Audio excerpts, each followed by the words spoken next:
Yo, what's up? Are you the guy who's talking about the USS Liberty? Remember the Liberty. Okay, let's talk about the USS Liberty. What do you think happened? Well, yeah, the same thing that the sailors think happened. Phil Turney, he's the surviving member of the USS Liberty Foundation. Would you talk to him? I've actually talked to survivors. Yeah, not Phil, but Joe Meadors, who was a signalman on the bridge, and a couple others briefly. But yeah, I've talked to survivors. Yeah, and they believe that Israel intentionally targeted them, obviously. Yeah, and I would say they're brain dead. Phil Turney, brain dead? Yes. Yeah, Phil Turney and Joe Meadors are both brain dead. They're liars, and they make money off of their lies. Okay. Secretary of State at the time, what was his name? Dean Rusk. Is he just stupid, too? He said he wasn't... he didn't take the Israelis' excuse. He said he didn't put any weight in that. Well, I believe Dean Rusk, like Captain McGonagall of USS Liberty, was actually not saying that he believed Israel intentionally attacked the USS Liberty, but he believed that fault should be placed on Israel, which I agree with. So what my position is that the USS Liberty was an accident. Now, there's fault to go around. There's fault that lies both on the United States and on Israel in this situation, but it wasn't an intentional attack. Israel did not want to sink an American ship. They didn't want to disable an American ship. They didn't want to kill American soldiers. So what actually happened is there's a town in Sinai called El Arish, okay? And in El Arish, there was a weapons cache, okay, with munitions, and those munitions are explosive. So the USS Liberty, in 1967, was just off the coast of El Arish. And at this time, the US's UN ambassador, had given Israel verbal assurances that there were absolutely no U.S. ships within 100 nautical miles of the war zone. Remember, this is 1967. The Six-Day War is happening.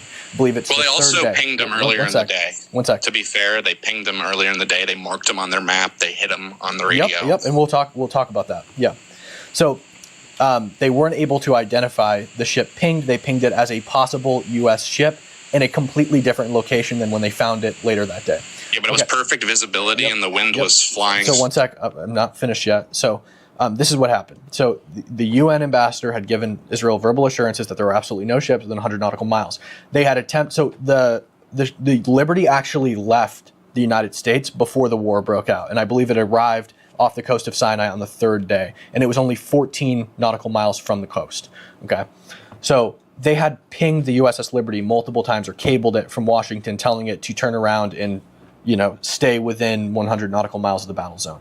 The USS Liberty never received those cables. I think they received them like a day or two after the attack. So in El Arish, back to El Arish. So you're right, the battle table, the TAC map, was pinged with a possible U.S. ship at some point during the day. I believe it was a Mirage jet had flown by it, and I think that might be a U.S. ship, I'm not sure, and there wasn't like a lot of time spent on it. This was like during an operation that was going on in Egypt, and they were flying back to Israel, and they pinged the ship. Now they found it later, I believe on the third day of the war, in a completely different location off the coast of El Arish in Sinai. It was somewhere between 11 and 14 nautical miles off the coast of El Arish. So what happened is basically like, I don't know how I can explain this. So this is what it looks like. So like it's kind of like this cove kind of thing, right? So you have Israel up here, and then you have Sinai here and Egypt here, right? So it's kind of like this little gully. Okay. So you have the port of Said over here and Israel over here. So the patrol route of the Liberty was like this. Boop, boop. They reach a certain like buffer zone to the coast, and then they completely turn directions. So what happened is, in El Arish is like over here. So in El Arish, a fire breaks out in the ammunition depot, right? Completely benign fire, had nothing to do with the USS Liberty. The cache explodes. The people who are living in El Arish report to the Israeli government, we're being shelled by like an Egyptian military vessel on the coast. Okay, so they scramble jets super fast, and now they see like the Liberty has reached the end of its patrol route, and it's now heading towards the port of Said. So what they believe is this is an Egyptian ship. They identified it as the El Qasir, that came up, broadsided El Arish, shelled it, and is now fleeing towards El Arish. So they pursue in jets the USS Liberty, and they attack it.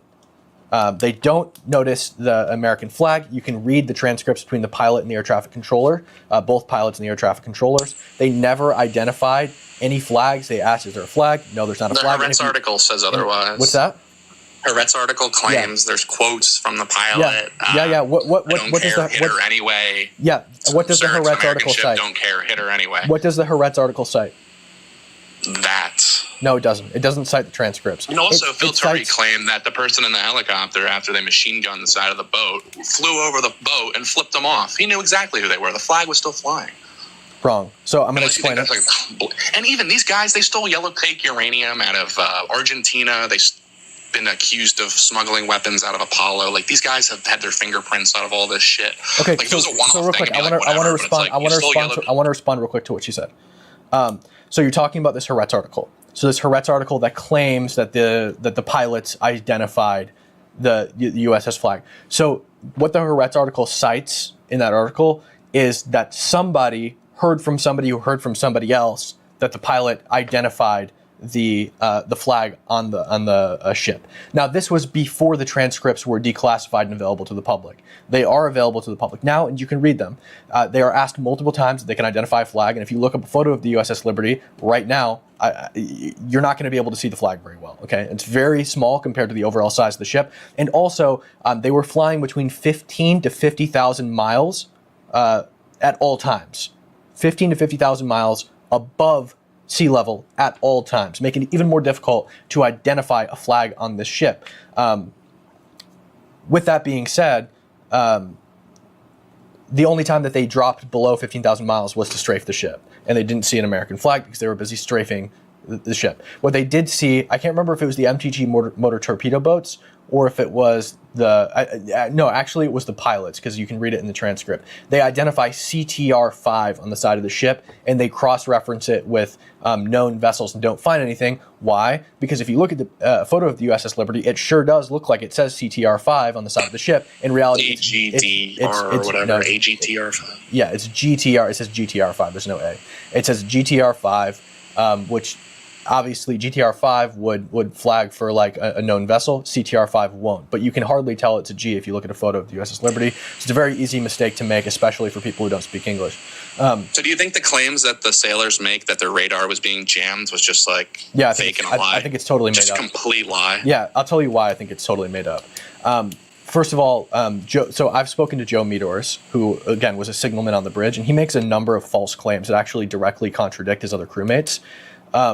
So, for example, Joe says that there were no markings on the Israeli fighter jets that attacked the ship.